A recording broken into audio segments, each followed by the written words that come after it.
Hey guys, Sincel here. Welcome back to the channel. Today I'm going to be doing my first gaming related guide here on YouTube, so I really hope you guys enjoy it and find it helpful. With that being said, let's get right into the guide. The Ultimate Beginner's Guide to Gwent Part 1, Basic Game Mechanics. I've been a Gwent player for a long time, since the early days of open beta. This is the first card game I've ever played, and let me say that it's definitely my favorite of all the card games I've played. Gwent started out as a mini-game within the Witcher series of games and was so popular that it grew into its own standalone game. The game recently had its launch and came out of open beta, and just a couple of weeks ago, the first card expansion was released. There's never been a better time to try Gwent, and I highly recommend it if you're thinking about trying out a card game, or if you just want to try something different from the other card games out there. Gwent is also free to play, with one of the most generous free to play systems out there today. You've really got nothing to lose by giving it a shot.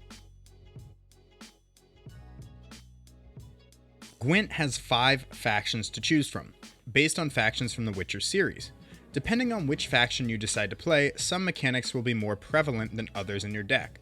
But don't worry, you're not locked into just one faction. You can choose to play multiple factions, just not at the same time. First things first then, let's take a look at the Gwent board and highlight some of the important components. The board is comprised of 2 allied and 2 enemy rows, 1 melee and 1 ranged. The type of row is marked by the placard on the right side of the screen. To the top and bottom left of the screen, you can see your leader and your opponent's leader, as well as the number of charges they have.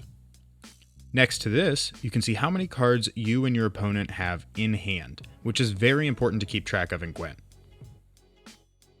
On the bottom of the screen, you have your current hand of cards. On top, you have your opponent's hand. To the left, you have the graveyards, yours and your opponent's. Cards that are removed from play, unless banished, will end up here.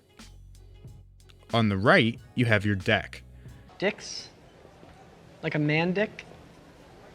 Yeah, like a man dick. You can click this at any time to see the cards remaining in your deck. On the right side of the screen, you have a wooden coin and some numbers. The coin represents whose turn it is, and you can activate it to end your turn or pass when needed. The numbers below and above this coin represent you and your opponent's total points, respectively. Further below and above, you can see the total points on each of the individual rows of the board. Let's go over some of the basic terms you'll need to understand when starting Gwent and building your first deck. Some of these may not make sense to you yet if you've never played a card game before, but keep note of them and reference them as you learn and play the game more. I'm not going to list an entire glossary of every term in Gwent, as that's very overwhelming and not exactly intuitive to most beginners. Instead, we'll focus around learning one deck throughout the tutorial with the goal of teaching you how to identify key mechanics and play with them to your advantage.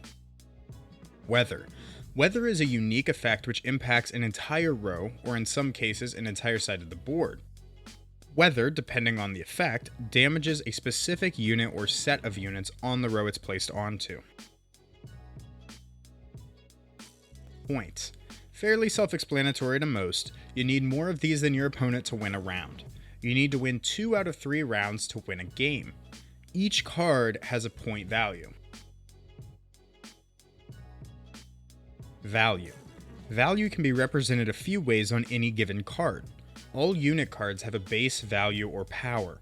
However, some units enhance this value through boosting themselves or other allies, or damaging enemy units. Boost.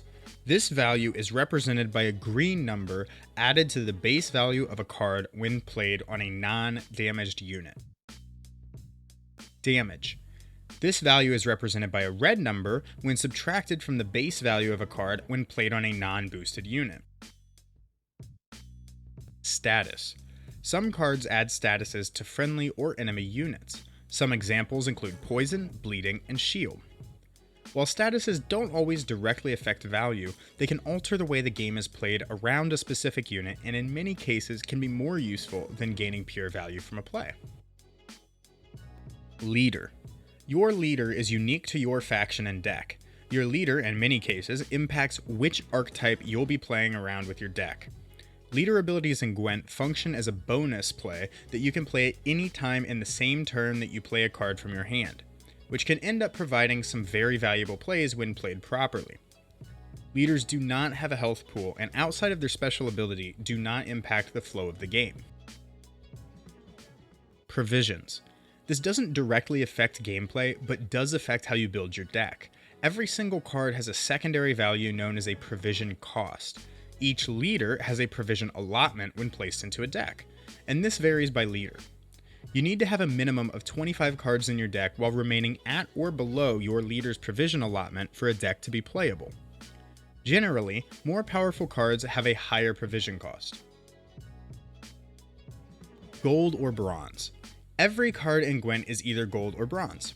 There used to be a third type, silver, but that was removed. This is signified by the color of the card's border. This isn't as important as it used to be, but some card abilities only affect either bronze or gold cards, and not both. Be sure to pay attention to this when considering a play. I know that may seem like a lot to take in. We've covered a lot, but it's just the tip of the iceberg in Gwent. With the basic terms and game mechanics out of the way, we can move into building our first deck in part 2. I hope you guys enjoyed watching this guide as much as I did making it, and if you did, please consider subscribing, liking the video, and giving me feedback. If you ever want to see me play Gwent or any other games, check out my live stream on Twitch. Until next time guys, thanks for watching and have a good one.